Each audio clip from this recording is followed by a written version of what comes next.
beautiful people, welcome back to Life with Ria.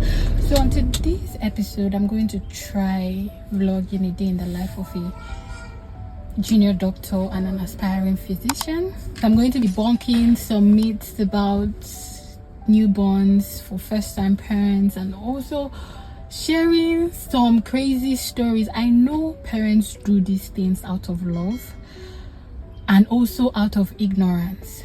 So I'm going to try to educate some of us. So if you have a sister, if you have a brother that just gave birth, or if you have a mother-in-law, please do share this video to them, because I'm going to be talking about a lot of things that most mother-in-laws make their daughter-in-laws do, which doesn't make sense. Because you did it to your son and he survived to this point doesn't mean that your grandchild will also survive. So stay tuned. The most frequent one that I've heard is a PAFO. I went to do a PAFO on my child, and I'm like, please tell me, what is a PAFO? So a PAFO is swollen stomach, and whenever the elders notice a swollen stomach in a child, they decide that it's not good, and then they take the child to a herbalist to use some herbal concoction to rub on the child's stomach to make the child eat, to wash the child with it. And then after doing this thing affects the child's system. I'll tell you a story of one that happened recently. So the mother of a 4-month-old child noticed that the child's stomach is getting bigger, more than usual, which I understand you're worried, so you want to do everything. So I now told the child, the daughter-in-law, that okay, this has happened before, let's go to this herbalist. That's how they took the child to the herbalist. Herbalist did the concussion, gave the child to drink, washed all over the child. The child presented with I beg you, I know.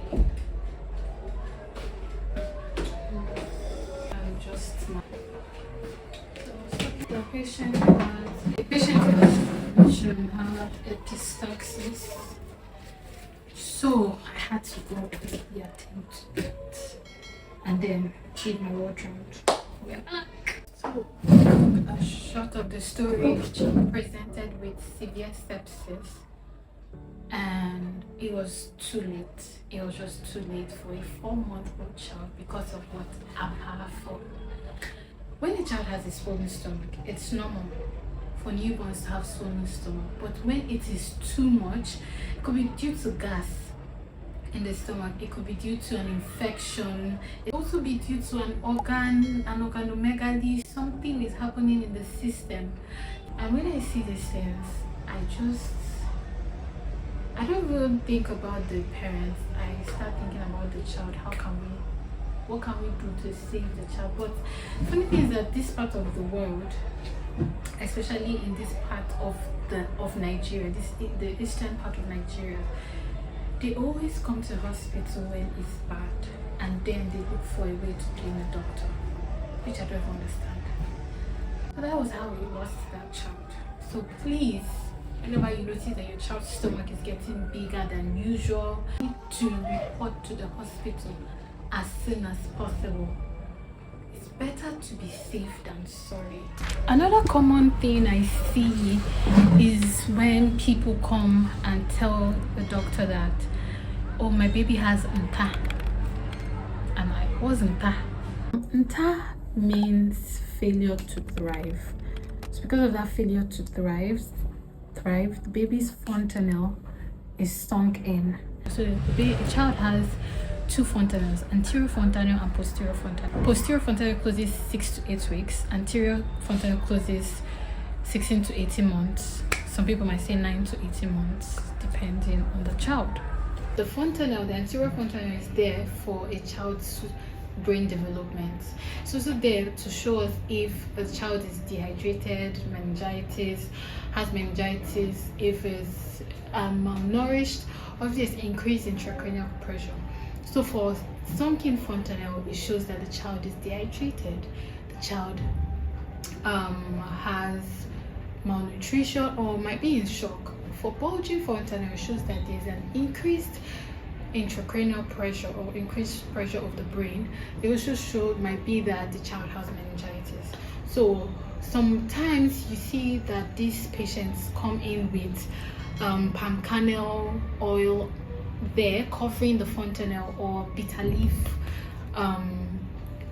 placed there because the mother or grandmother says that it's not supposed to be hard. That thing, you put it there so that it can close well. So if you don't put it there, it will open. It will stay open, and the child will have problem. But that's not so. But in this time, it's usually always due to malnutrition. So the elders notice that, I mean mothers, some relatives notice that, okay, your baby is not eating well, so they are losing weight. So they then tell the mother that it's not medically regulated, so they should go to a traditionalist to rub what we call nzu on the baby's fontanelle, and it makes it hard. So then the baby will be able to eat and retain the food and add weight, which is false. If your baby is not eating well and is losing weight, there might be an ongoing infection that's causing it. There might be a need to change the diet. There might be several other things that you need to do, which should prompt you to visit a good hospital, preferably a pediatric clinic. Another one that people say is Okan malu. That is cow's heart for umbilical hernia. They believe that when a child has umbilical hernia, you need to rub cow's heart all over that. That is, umbilical hernia is bulging of the belly button. So you need to rub cow's heart all over the belly button so that it will go away, or you tie bead or coin around it so that it can go away. What they don't understand is that umbilical hernia is normal in newborns till age 2 to 4, but when it's large and when it persists beyond 5 years, then you can go to a doctor.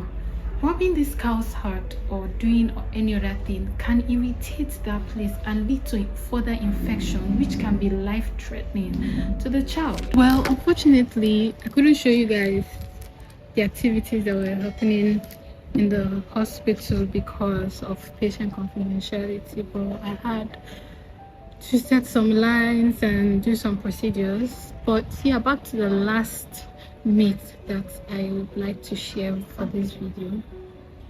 There's nothing. So a patient came because they went to a herbalist to try and separate a twin from the other dead twin, and this patient had some organ failure and we could not save her. She was a 6-month-old.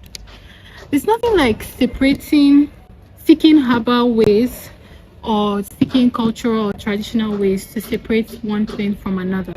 I do understand that the twin might be going through some emotional tough times, but seeking herbal measures to separate your child, you go to a herbalist, they give the child certain concoction to drink at such a young age, affects their system and can lead to death. In the case that I was sharing, it led to the death of the second twin, which is very sad. If a twin dies, which is very unfortunate, and then the second twin falls ill, which happens most of the time, please bring that second twin to the hospital. It's better we treat with proven evidence-based medicine than going to a herbalist to give the child something that the child cannot handle. Well, that will be all for this video. I hope you enjoyed, and I hope I've been able to debunk some myths that we might have grown up with so that we don't pass to the next generation. That'll be all for this video. Thank you. I'm a child of God. I wanna go to Gollywood.